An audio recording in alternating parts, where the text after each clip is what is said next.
Growing up, you likely remember edutainment games. For people my age, Rita Rabbit and Where in the World is Carmen Sandiego were some of the standouts, but one thing those games have in common is they kinda suck? Not that they're supposed to be good, of course, but being able to play games in school was generally enough to make them legendary, no matter how their quality was. Frog Fractions was a game by this week's guest, Jim Crawford, done very much in the style of the silly edutainment Flash game. While it seems simple and basic at first, it goes off the rails very quickly and becomes a very surreal and awesome experience. This, compounded by the fact that it was discovered by many simply by word of mouth through friends and eventually gaming sites like Giant Bomb, made it a huge hit among gamers at the time. This talk with Jim was honestly one of my favorites that we did. He's a really wonderful guy, and I really enjoyed this conversation, especially since it followed up so close to the game's release and the huge reception it got. Since then, he's worked on multiple small other projects, a lot of Flash games, and of course, released a follow-up to Frog Fractions 2, in 2015. If you haven't played Frog Fractions, I highly suggest you do so, preferably before you listen, as we talk about it a lot here, obviously, and it would be nice to have a frame of reference for the weird stuff we're talking about. Also, I think the game works better if you're not spoiled. Enjoy!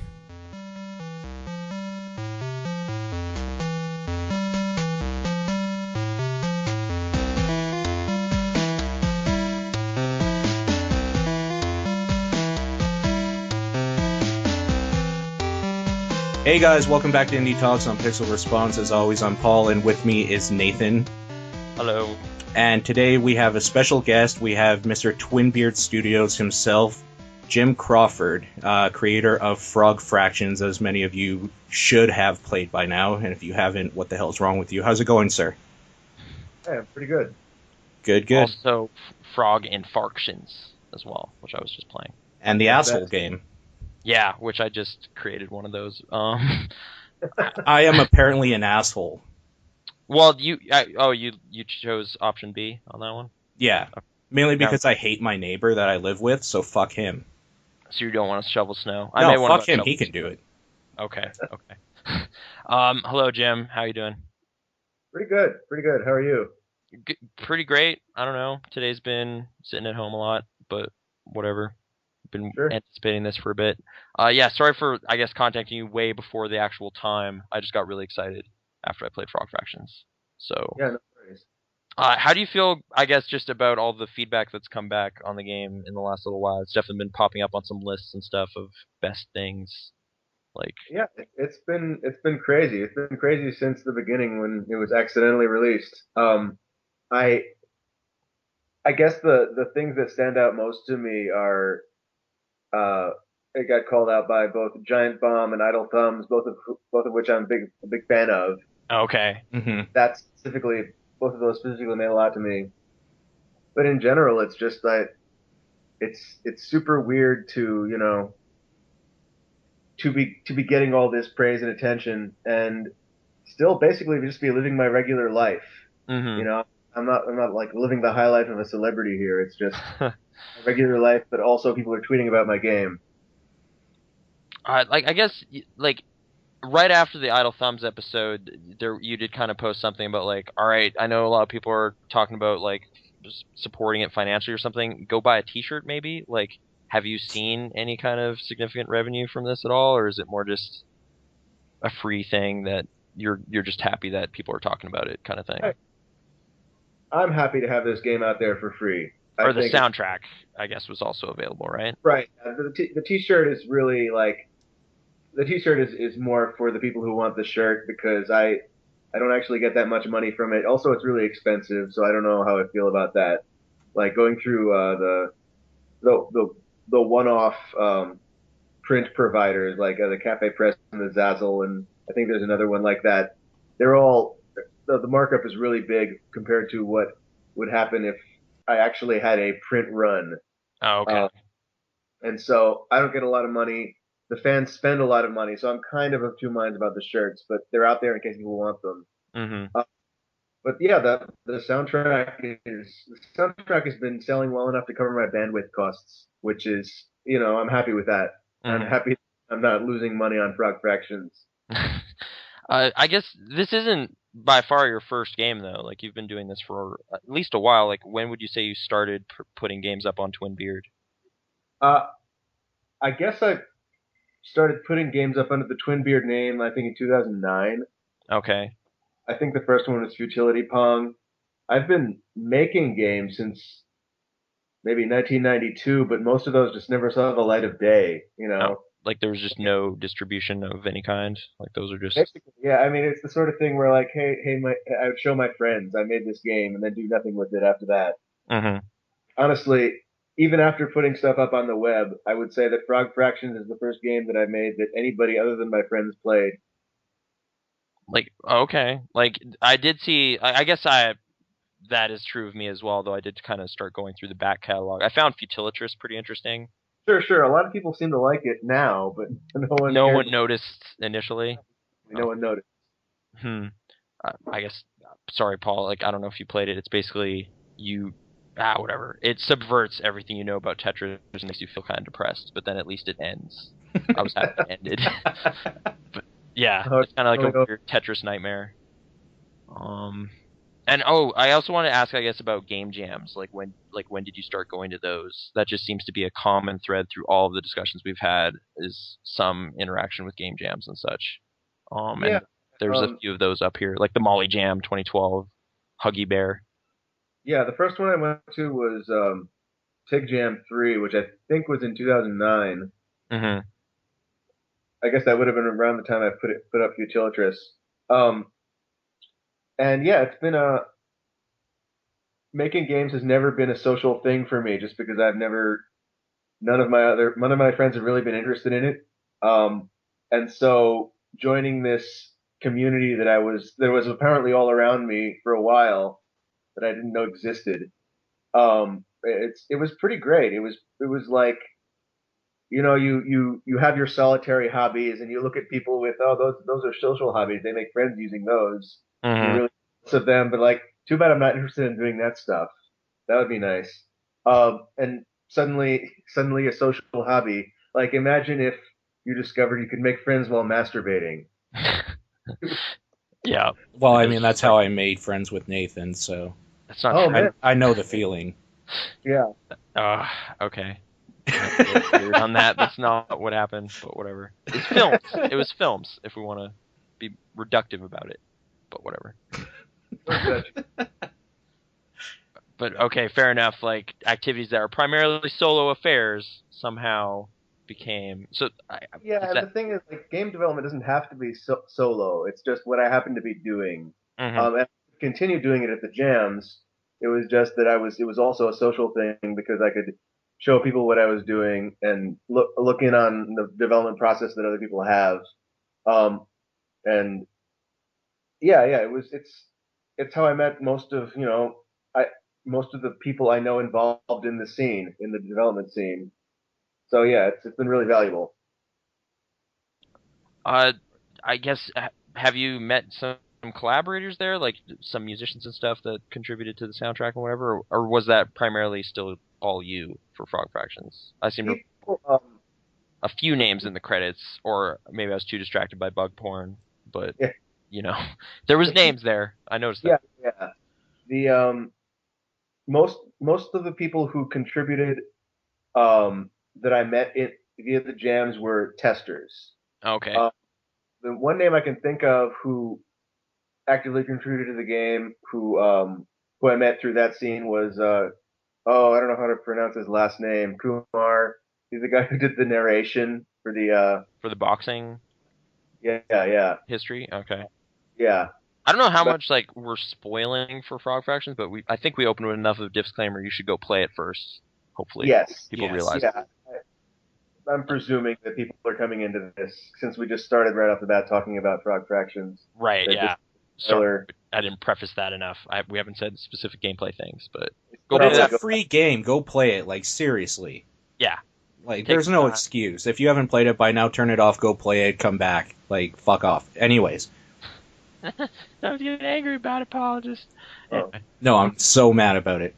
Okay. Yeah. This is a separate discussion, actually, because I do think that, like, at this point in my life, I have the money to play every game I care about, but not the time. Mm-hmm. And so, like, the time investment for any given game is much more than the money investment. So like it being free does not really matter that much to me. Like I finding the spare 2 hours or whatever to put into a game, especially when it's one that looks as dumb as Frog Fractions does. It's a tall order.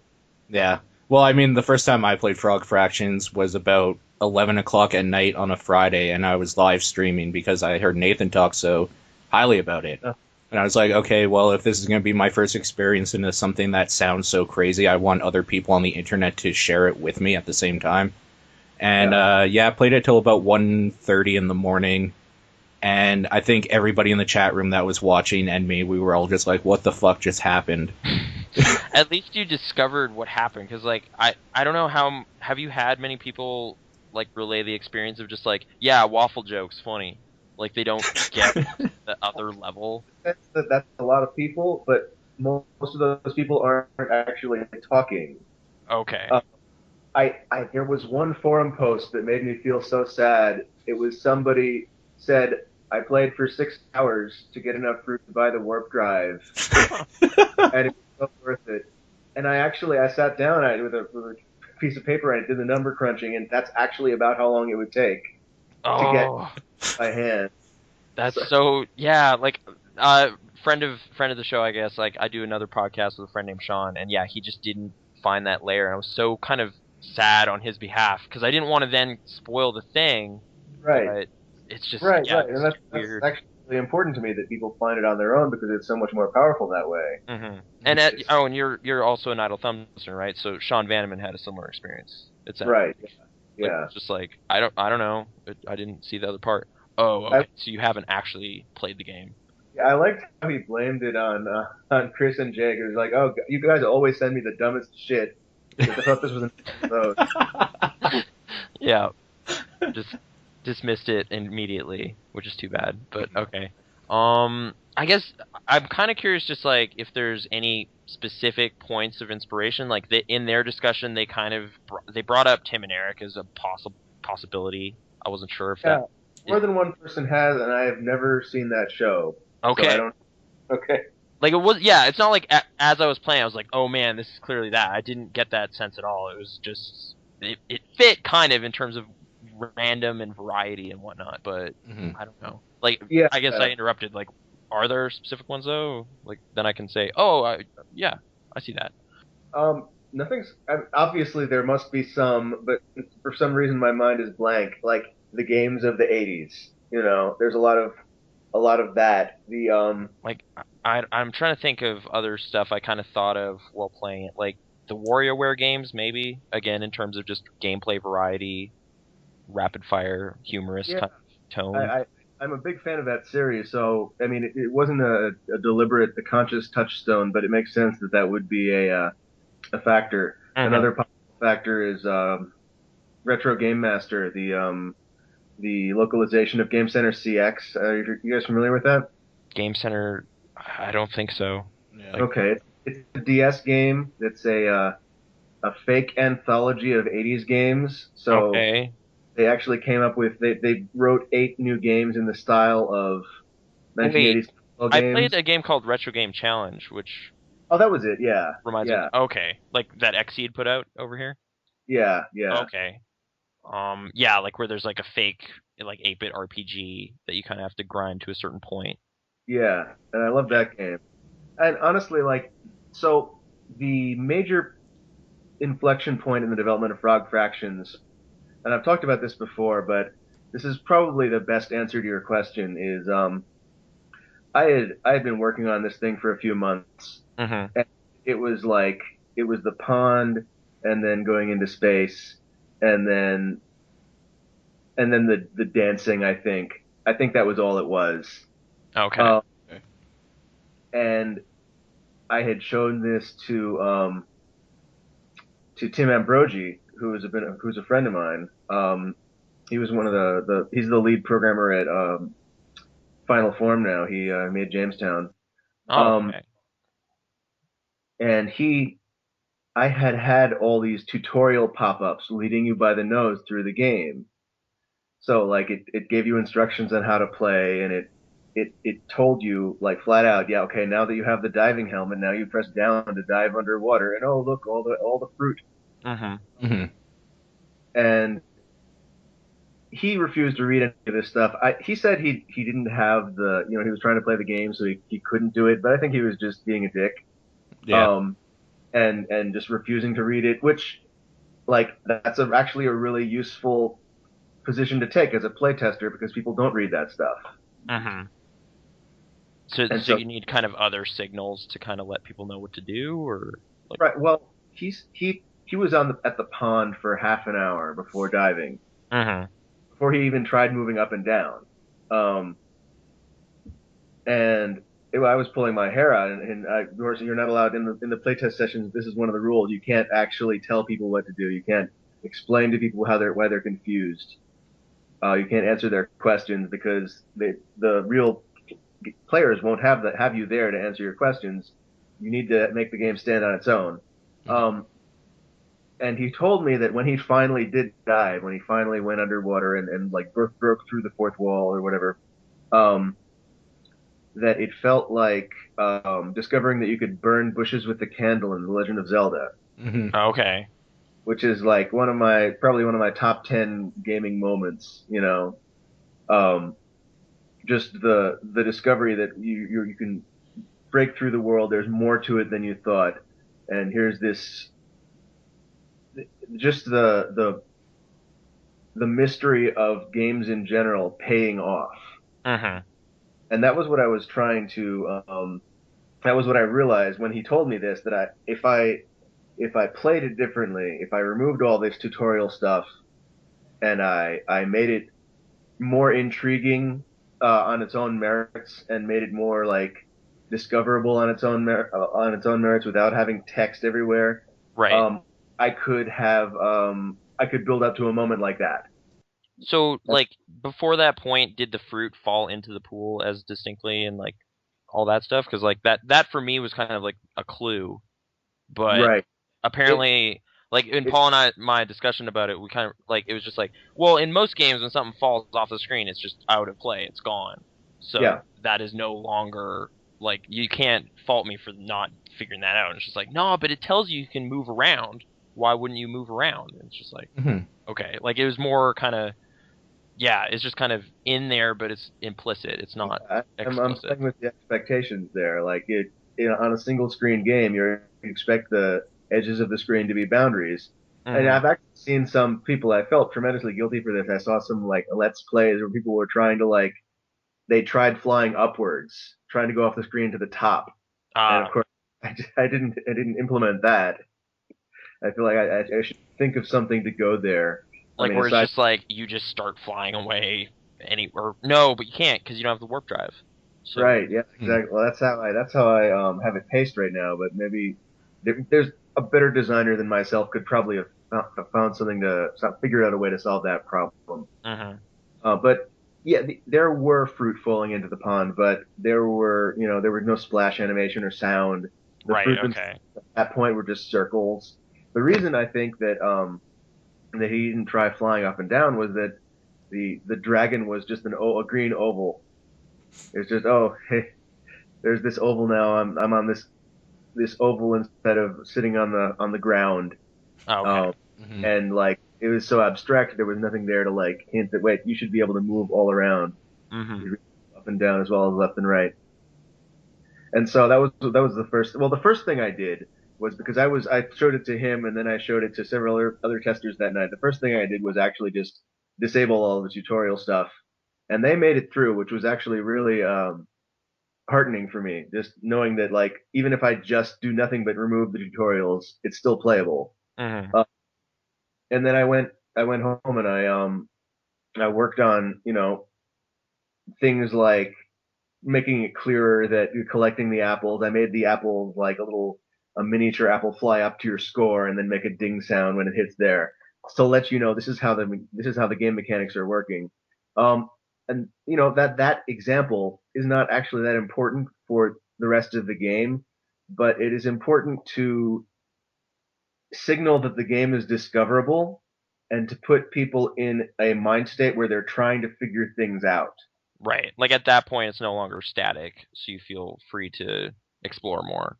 Like the Right. second time you're presented with the same kind of thing, I immediately just left. Yeah. Because it's just like, well, no. Let's see what's down here. Oh, wow. And then there was tunnels and everything. Right. Is some of the stuff down in that water segment just Easter egg stuff for its own sake, kind of? Like dudes on couches watching TV and whatnot?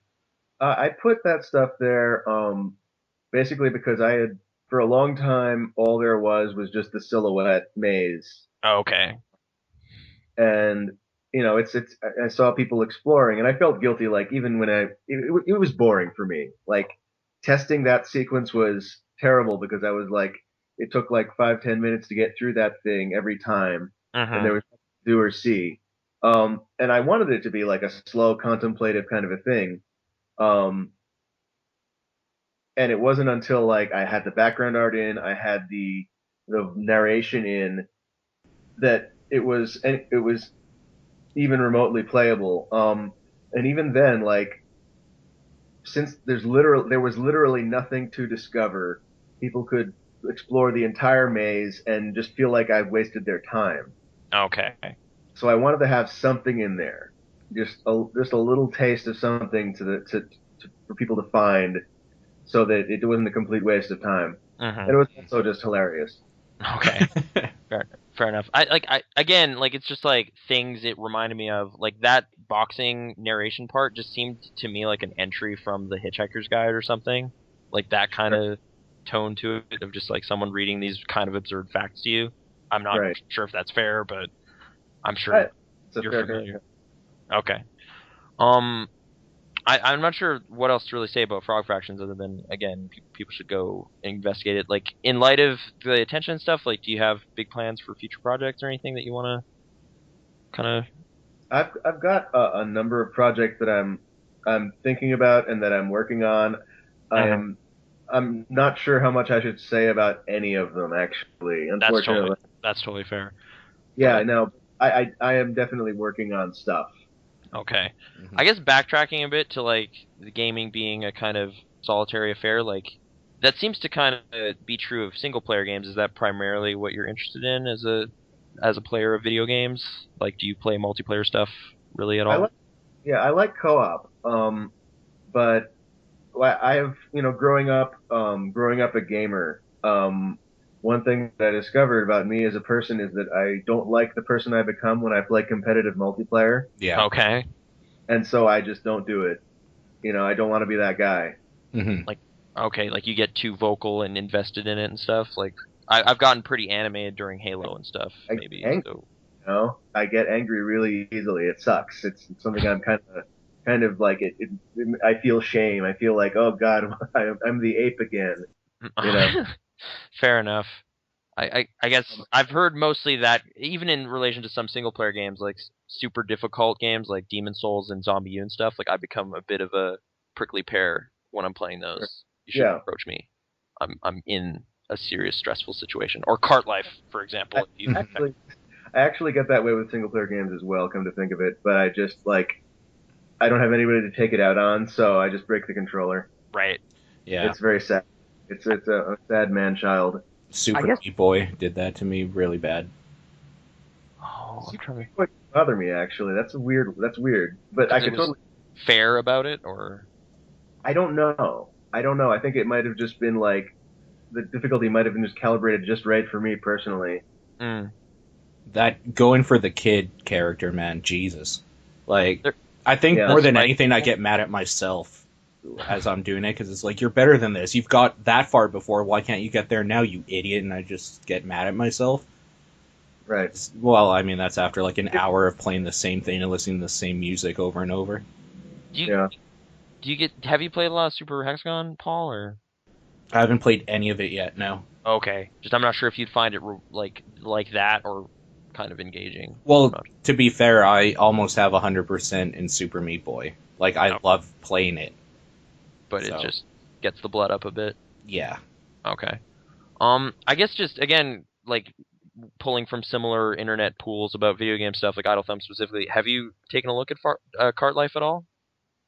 No, I've heard I heard them talk about it on the podcast, but I haven't tried playing it myself. Oh, okay. I was just curious how you would have felt about that, but it's okay. I do know though, just through Twitter stuff, it's super tangential, but I kind of just want to ask for some thoughts on it, just because I think it's interesting. Your thoughts on the latest Tarantino film, and in fact his last 5 films. Right. Like he's kind of just been doing the revenge plot, and you kind of had some thoughts on that. I'm just wondering if you want to reiterate those here, or maybe just how do you feel about him as a director of films? Well, he's clearly immensely talented.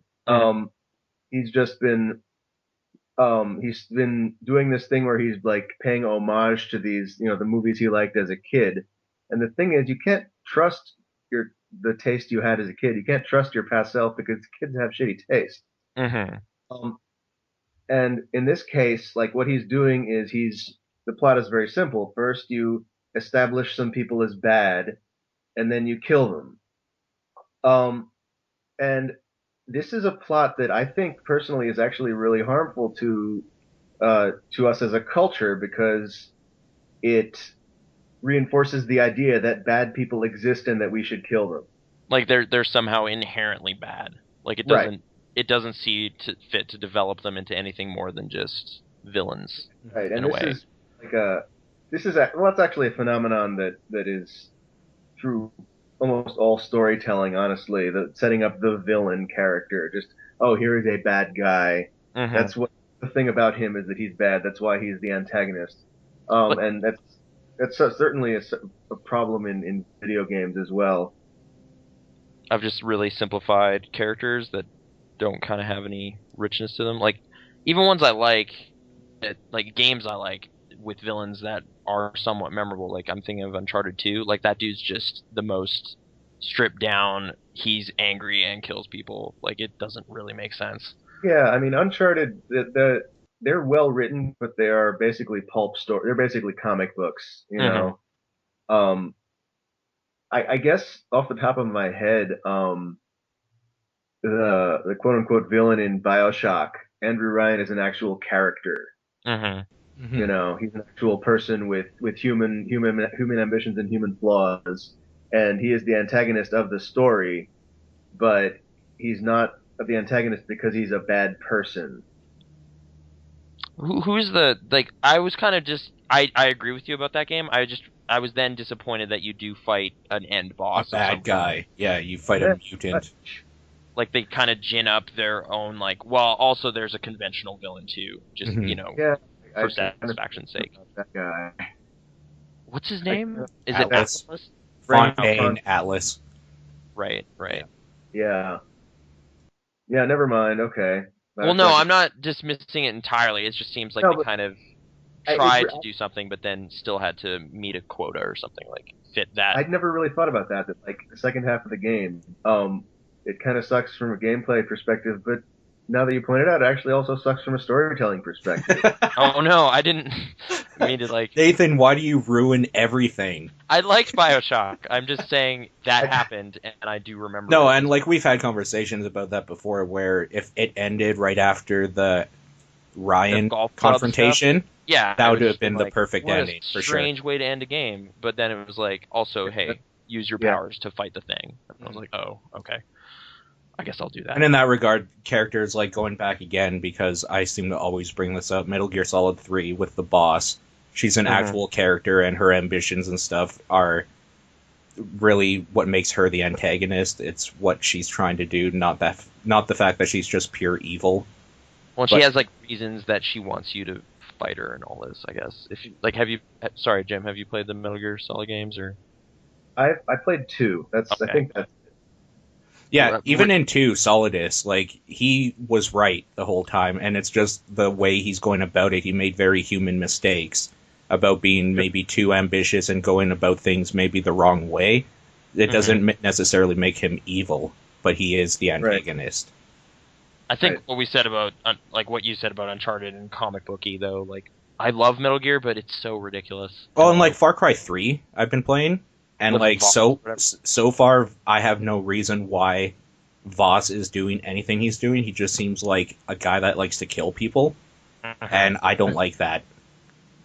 It's turning into a revenge plot. I can buy the whole you're trying to save your friends and get off the island, but now it's starting to turn more towards like, no, we got to kill these guys, and I don't like that. Yeah. Okay. I want to say it's lazy, but honestly, this is kind of what people want out of their escapist fiction. You know, they want it's. I mean, it's. You could argue that it's facilitating laziness on the part of the consumer. Mm-hmm. You don't have to. You can just be angry at this person and wreak vengeance upon him without like worrying about whether or not he really deserves it, because of course he deserves it. He's the villain. Yeah, like your thoughts on Django kind of made me look through my thoughts a little more thoroughly, because like I was just like, whatever, it was Tarantino, it's what I expected. It was stylish and everything. Why not? Yeah. But then after, it's just like, wow, yeah, that scene where they introduce Leonardo DiCaprio's character is basically just exists to make him seem super evil, which was just like, I guess, yeah, that's a little straightforward. I know Paul hasn't seen it though, so I'm talking a little vague about it.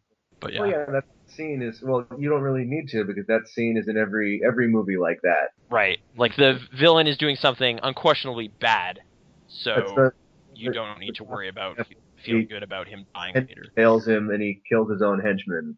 Mm-hmm. You know, it's a thing that happens in I would guess like 30% of movies. Yeah. I'm just trying to think. Okay. What? Inglourious Bastards, all of those, I guess, have similar things. Mm-hmm. Like, yeah. Kill Bill. Okay. Well, I know, like, fiction. You and I were talking a little bit about The Walking Dead and the governor. Okay. And how in the show they're not showing us why, like, we should care, like, why he's, like, they're obviously setting him up to be a villain, and neither of us have read the comics. And in the show, they don't show, like, why he is considered bad. Mm-hmm. So, like, it seems like now they're probably going to start doing that, but it's one of those things that they're. You just mean like his actions aren't like sharply different enough from stuff we've seen our protagonists do. Right, exactly. Like, well, he's clearly more evil because he shot those guys. And it's like, yeah. Well, but now it seems like with the next part or whatever, they're probably going to start making them do more stuff like that. I'm wondering if it's a reaction to this whole idea that, like, we have to make it okay that bad things happen to this person more so than this just happens in this situation. Mm-hmm. Yeah. I'm sorry, Jim. I'm not sure if you've really been following Walking Dead. We just kind of had a description there. Oh, okay. We didn't say anything specific. I mean, I get the phenomenon you're talking about, where the villain is, if you look at it from a unbiased perspective, the villain is actually behaving just like the hero is. Mm-hmm. Something that is maybe an interesting. Actually, from a storytelling perspective, an interesting direction to explore, something to do deliberately. Yeah. Actually, I'm sorry. Like, did you see Skyfall this past year? No.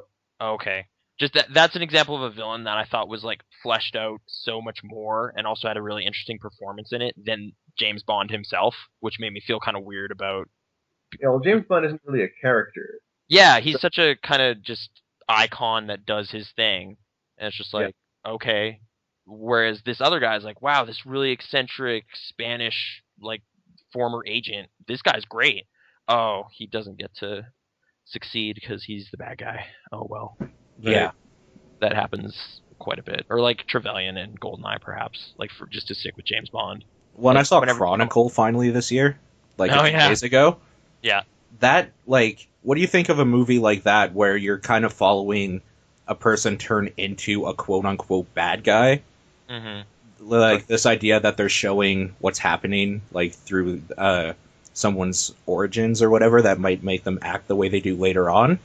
Right. Like, does that have any more clout in your mind as a storytelling mechanic for quote unquote evil? Sorry, are you asking me? Well, sorry, Jim. Have you seen Chronicle? Like, I didn't want to give anything out in case. No, I mean, I've seen the Star Wars movies though, which seems like another example of what you're. You know, that sort of thing is.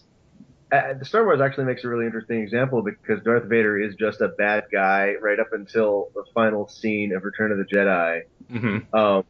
Spoilers for Star Wars, everybody. Yeah. And then George Lucas tried to go back and write an origin story for that character, and unfortunately didn't do a very good job. But But I do think that that's actually, a really powerful idea that you set up a character such that this looks like, I mean, and this has to have been, I can't think of examples off the top of my head, but this has to have been done where like you set up a character as like, oh, this guy seems like he's just a bad guy, and then you kind of pull the rug out from under the audience by establishing, oh, well, that actually makes perfect sense that this person would be behaving this way, or you look at what made him that person, Right. you know. That definitely seems like something I've seen, but I'm trying to put my finger on where that's happened. Like I've definitely seen the slow decline into evil, like with like The Godfather or something, like Michael Corleone, like starting ambitious and naive, kind of about the criminal dealings, and then he becomes worse than his father and all that. Spoilers for The Godfather. Yeah. Like I'm just trying to think too. It feels like I've seen the movie where it's showing this guy and he's doing terrible shit, and then later on you find out that he was just trying to like save his like family or something. Ooh, actually, like if has everyone here seen Looper? No. Okay. Yeah. Okay. They I know. kind of do that, Mm-hmm. and it was great, but we won't get into the specifics about That's it. good to know. Yeah, that was my favorite aspect of that movie. Saw. Oh, great. Okay. I was not convinced by that one. No, but with Saw, like... What? I mean, okay, we all saw Saw, right? Yeah. Saw. Okay, so you think the whole time that it's that Zed guy, but really he's just being... his strings are being pulled as well? Like that idea?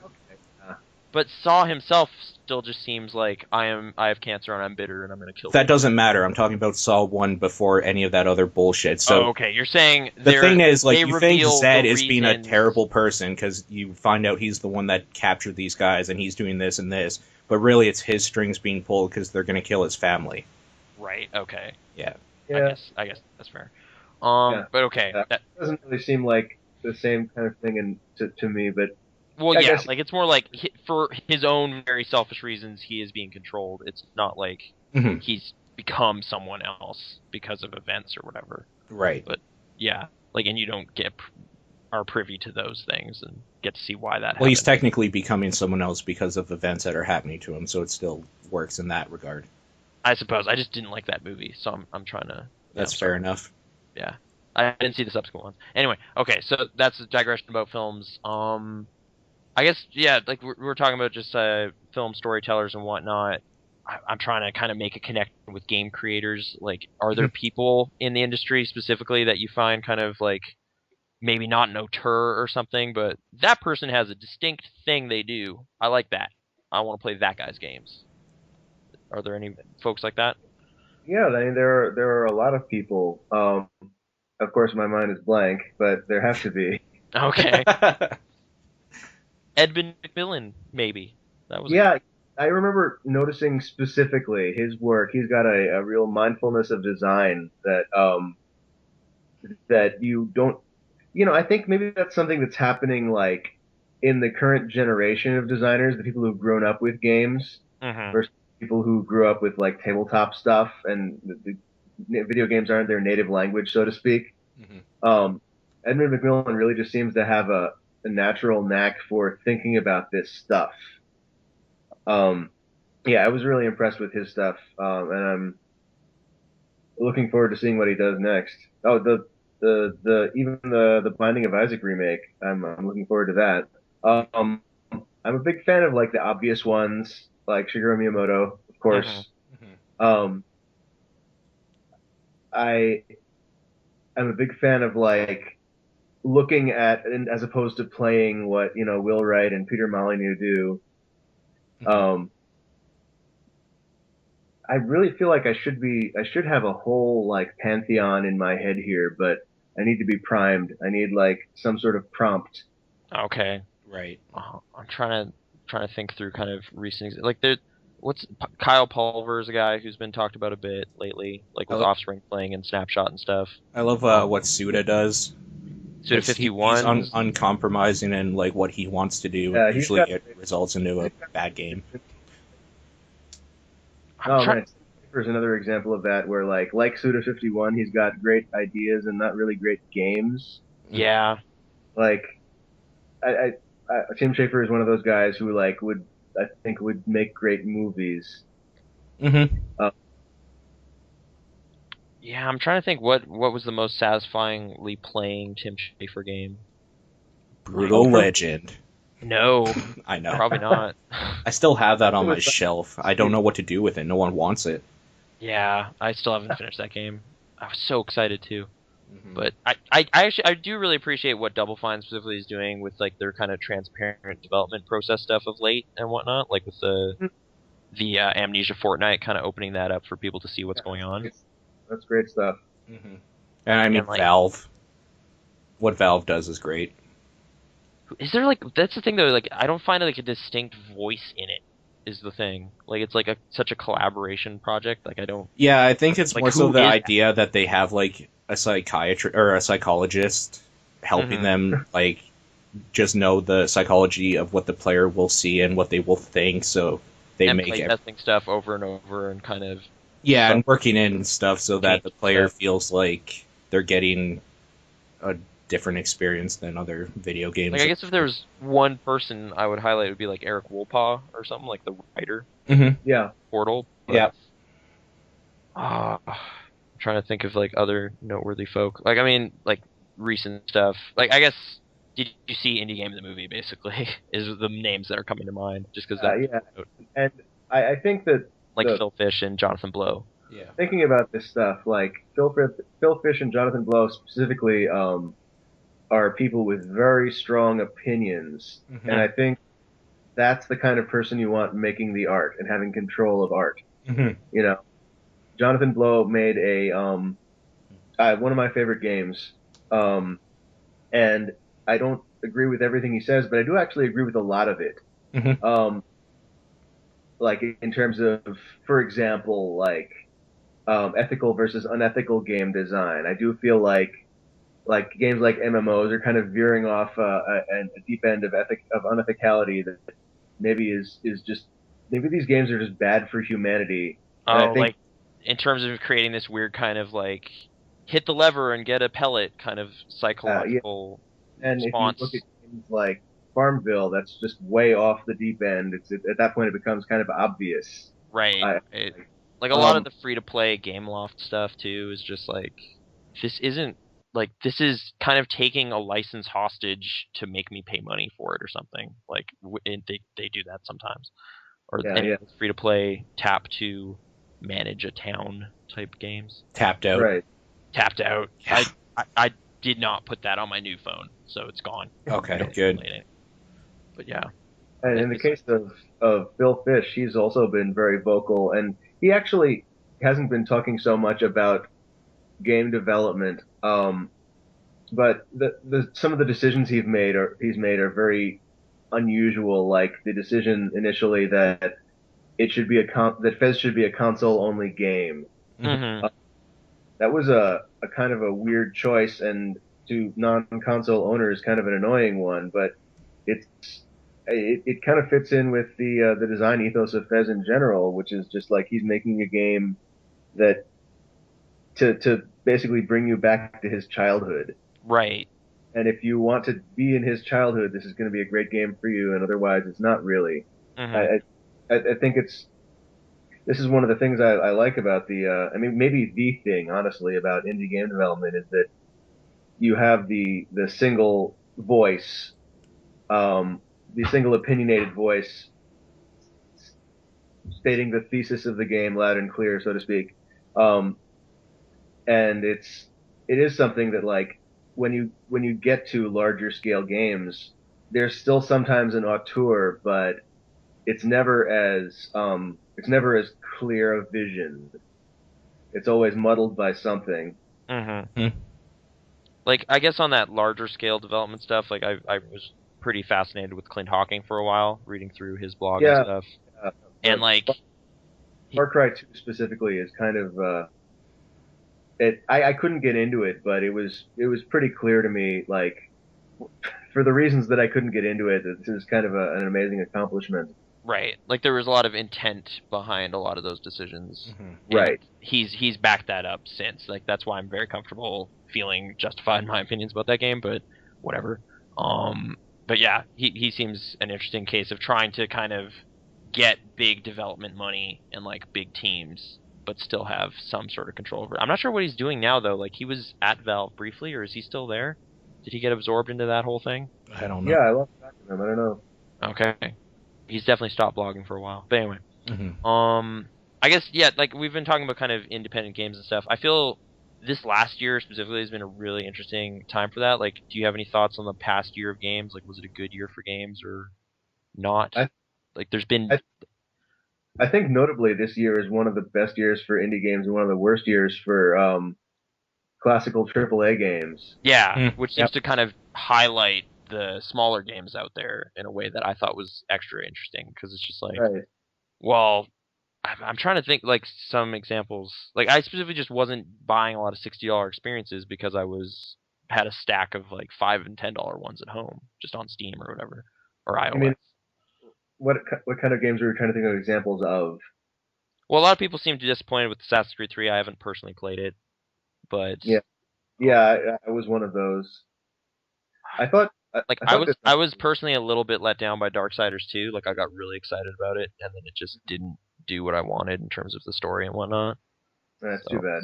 Yeah, I thought Dishonored was pretty great.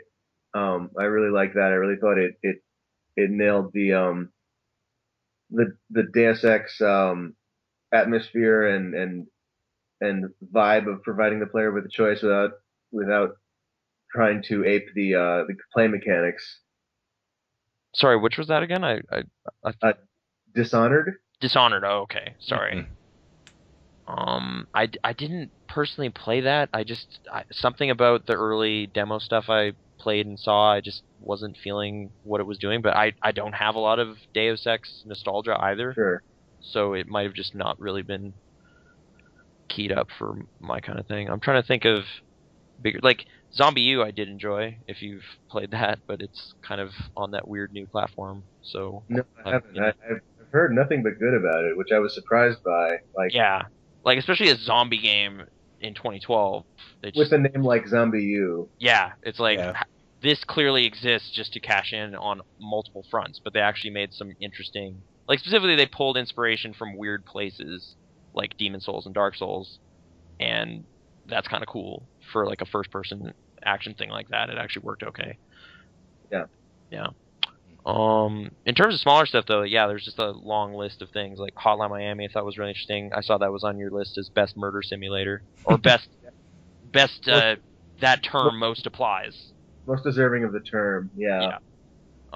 Journey, Splunky. Did you ultimately enjoy Journey? It sounded like it was like the multiplayer aspect of it actually weirded you out. Yeah, it did. I came away from it not actually liking it, but having an immense amount of respect for it. Okay.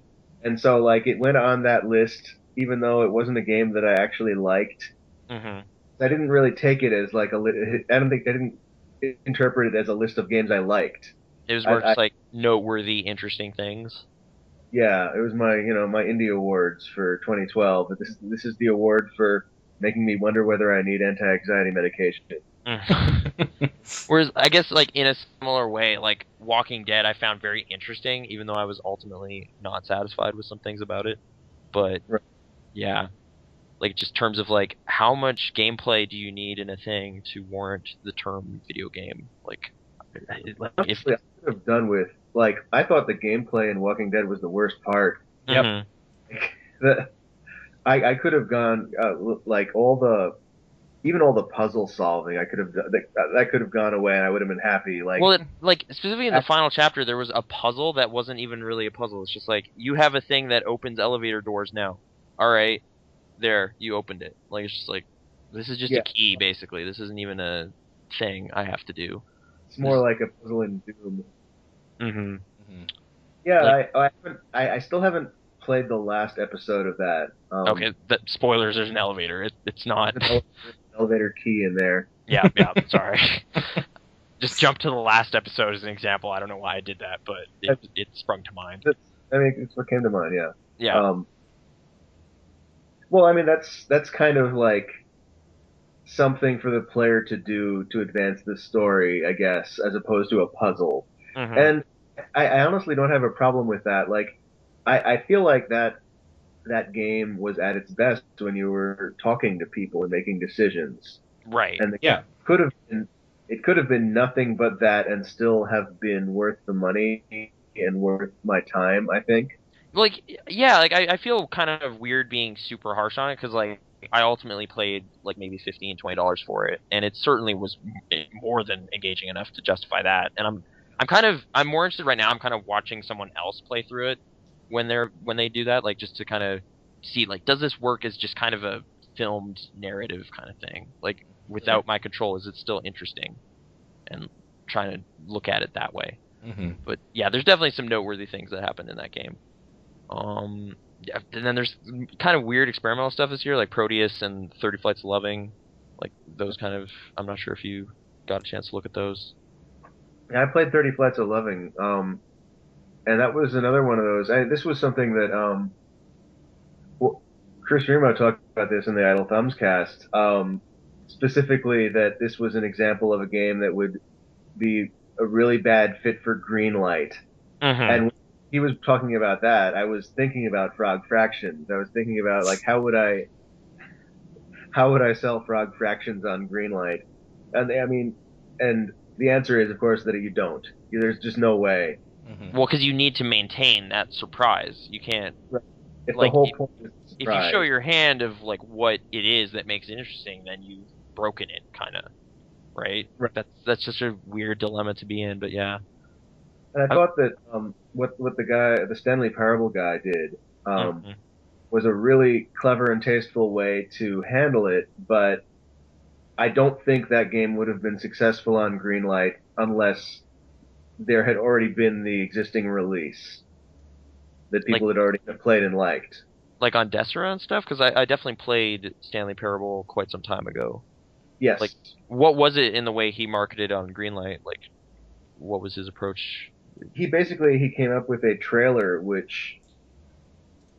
uh, which told you basically nothing about the story but captured the vibe pretty well. Mm-hmm. And it was talking more about, as I recall, more about the just the idea of a remake than about the Stanley Parable itself.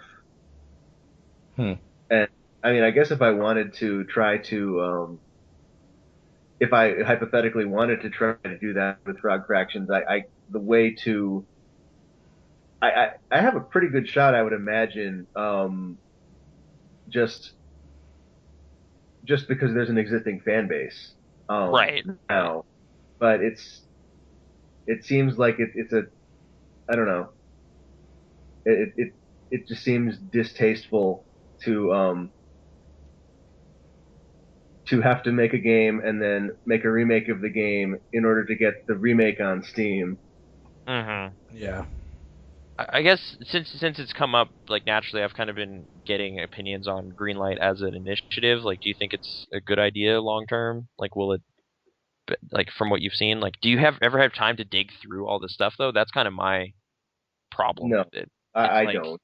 there's probably amazing stuff deeply buried in there, but if no one is gonna dig through it, they won't find it, and I just don't know. After that I initial week, That's where I don't even. Desera's good because people are on there for indie games and they'll rate stuff, and then you can just take a look to see if they're right. I've kind of been taking a shine to good old games as well lately. Good old Like games is great, yeah. finally signing up for that. Mm-hmm. I don't even know what the intent for Greenlight, like the use case intent for Greenlight is. Like, are you supposed to go and dig through the slush pile? Mm-hmm. I got I got the sense that the use case was more like, please go, like you get a message via some like via email or via Twitter or the website from a developer saying, please go vote for our game, and then you go vote for the game by clicking on a link, as Right. opposed like with the when Greenlight came out, like the purpose of it seemed to be like let the community sort through the slush pile, and then a week later they seemed like, my God, this thing is a slush pile. We have to do something about that. Right. Like they didn't anticipate the amount of disorganization that would happen. Mm-hmm. Weird Right. chaos. Huh. Yeah. It was a like maybe that was me not understanding like, well, do they really want people to go vote for all the individually vote for every game or something? I don't know. Hmm. Yeah. I think more than anything, it was just Steam's answer to the growing indie thing. Where Like, we're not gonna get indie more games staff. are a thing now, so we should probably do something with that. Like, it seems in its own way kind of like that Xbox Live indie channel, like kind of a poorly conceived solution. The Like, indie channel is gross, yeah. yeah, like despite there being some cool stuff in there, like a scapegoat. You know? Yeah, Scapegoat's great. Yeah, but no one knows. There's about really good stuff in there, but you'll never find it because there's like 500 clones of Minecraft and vibrate the controller on your genitals stuff. it. And like, yeah, no way of sorting through it. Xbox. Mhm. That's I feel like the indie game channel.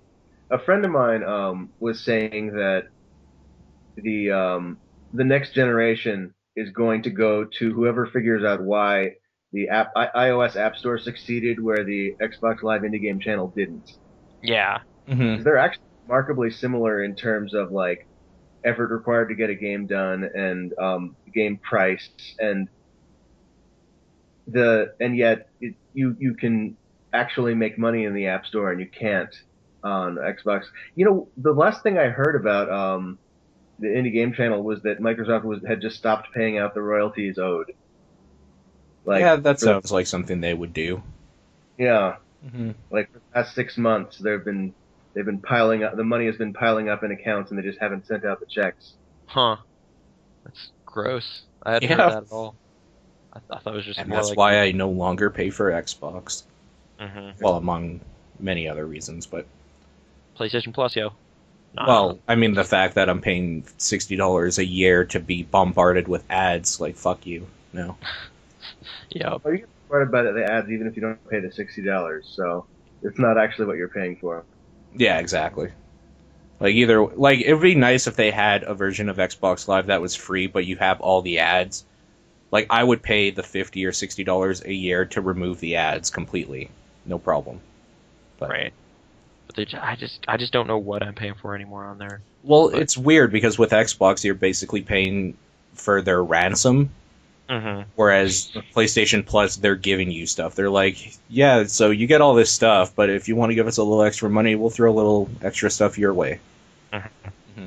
Positive get- reinforcement. PlayStation Plus these days. Free games every week. It's like it's your digital games library, which they just kind of have discounted to zero for subscribers. So, Wait. for example, Retro City Rampage is now on there for free, as is BioShock 2. Like, Huh. you can just So, download those. Do those get linked to your account? Do you keep them for as long as you're paying this subscription? Yeah. If you redeem it within a time window, that's where it gets kind of weird. Like, it's like my library will be bigger than someone who signed up today will be, because they won't have access to stuff from before like 3 months ago. It kind of expires. Yeah. Right. It's kind of strange. It's like not quite comparable to like a Netflix library or something. An extremely small library, to be clear, Mhm. but Sure. one with some noteworthy stuff in there, like, you know, Renegade Ops is in there, or at Mhm. least was. Borderlands Yeah, that's 1 That's was a in there. interesting business model. Do you lose access if you stop paying? If you stop Yes, that's where they kind of get you. But I don't know. It No, seems like Mine ran out, and as soon Right. as I do it again, I will have access again to the games I have already on my account.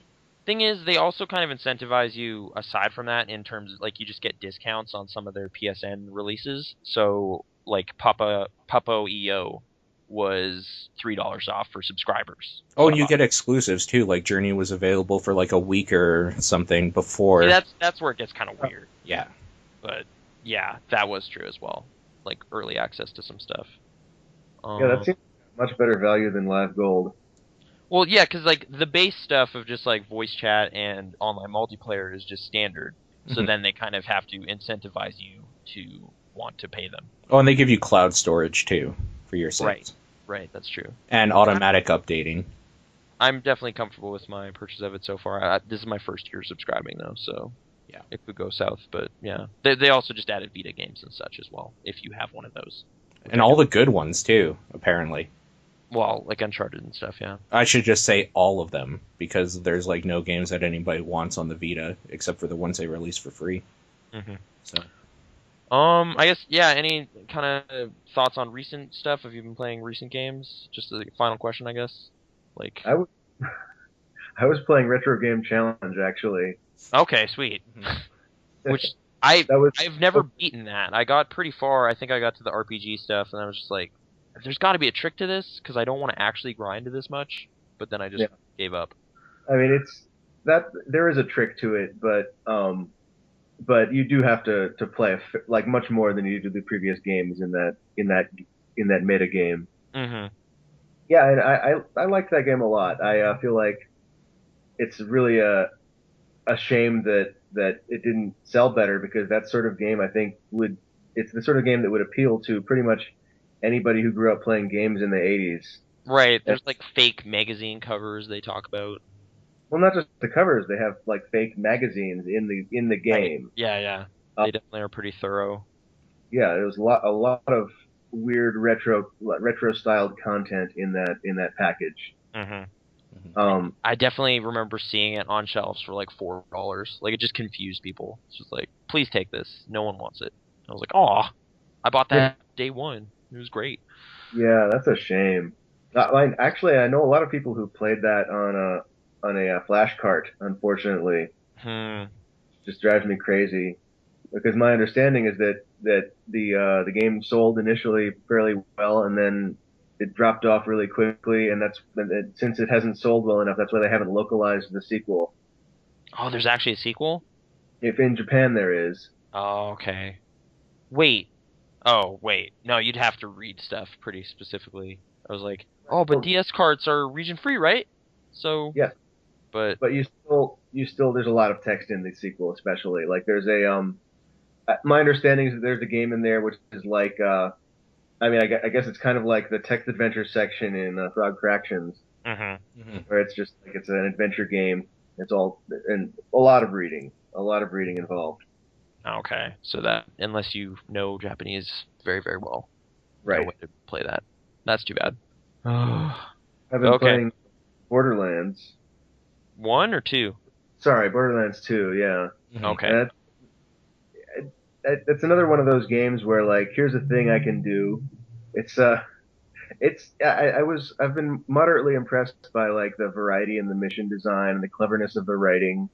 Um, but for the most part, it's just like here's a thing to do with my hands for a couple of hours while talking to friends, Mhm. Okay. Just which is go shoot things. which is kind of a game genre. It's one of those games that I feel guilty for liking because it's not edifying in any way. Right. But you said you like the co-op, and that's arguably the best part of it, right? Like, Yeah, yeah, and arguably, like the mere fact that it has co-op means like I'm spending time with friends that has value, especially for yeah, there you go. Mhm. especially for an introvert like myself. Hmm. Yeah, for sure. Okay. Nathan, I anything else? I don't think so. I guess that's all I really had on here. All right. Well, the main question we ask everybody is if you had any advice or disclaimers, comments to anybody that wanted to make their own video games, do the indie game thing, what would you tell them? So if on a practical level, I think that it depends where they're coming from. Like if someone who just all they know is they want to make games, the first thing you do is learn to program. right. Um, even if that's not your skill set, like if you're making games and you're a designer or you're a musician, I think you should still learn to program because that's something that it informs every other aspect of the art. Mhm. Hmm. And if you've already got that skill set, then the other skill set you need is actually making and finishing games, which you get by making and finishing games. Mhm. And that's you need to finish games, which means probably you want to do things of like a weekend jam scope. Okay.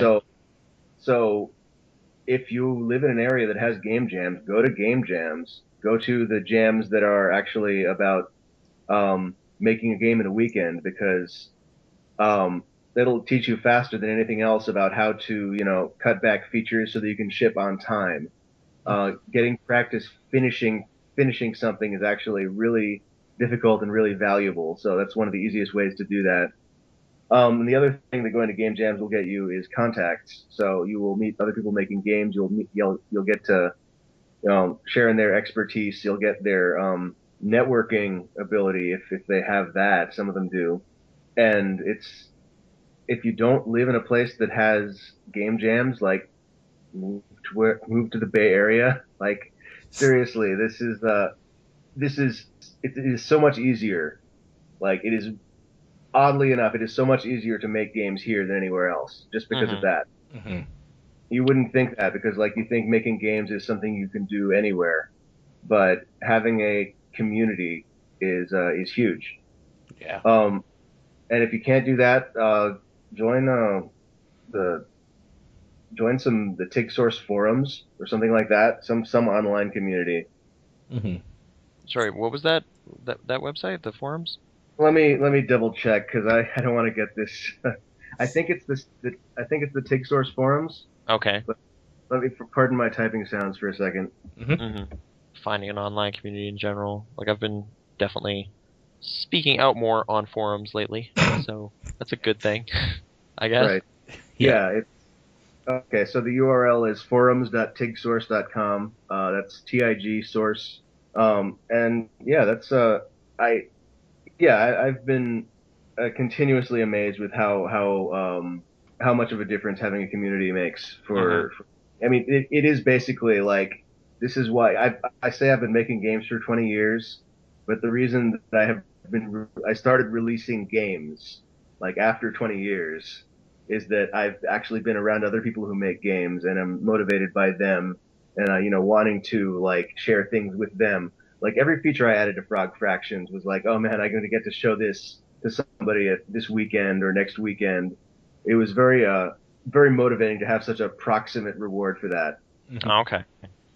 I guess just in relation to like networking and community events and stuff, like have you made it out to any big convention stuff at all? Like a PAX or a E3 or something or no? No. Or GDC? I am going to the Indie Summit for GDC for the first time this year. Okay. So that's going to be something new and exciting for me. I mean, for me, the jams basically have kind of been that, though. I feel like they kind of serve the same purpose. They don't have the seminars, but I feel like the social aspect of it is more important anyway. Totally. I can see that. Okay, well, yeah, thank you very much for joining us today. I guess that does it for this episode. Yep, sounds great. Anybody on the internet that doesn't know who you are, wants to play your games or talk to you, where can they do that? So I am Mogwai Poet on Twitter, MOGWAI_POET. It's like a Gremlins reference, or? It is. Okay. Yeah, I mean, there sort you go. of. Mm-hmm. That's that was. Well, there's also a band, but right. This is part of the problem is that I actually picked this. I had a visual image in mind, which is basically Gizmo. I think the name of the famous Mogwai with wearing a beret. Yeah. But I basically picked it because it's a nice collection of syllables. And the problem I've discovered with this name is that it has way too much meaning. Okay. People just like they see this name and all sorts of like ideas flood their head, and I just liked these letters. Okay. I thought this sounded nice to say. I'll be this selection of this sequence of syllables. And the website that you can find Frog Fractions on is twinbeardstudios.com. All right, sounds good. Well, thank you for taking time out with us. We love your game, obviously, so it was a pleasure, Thank you for and having we me. hope to check talk out to you. Utilitris. It's scary.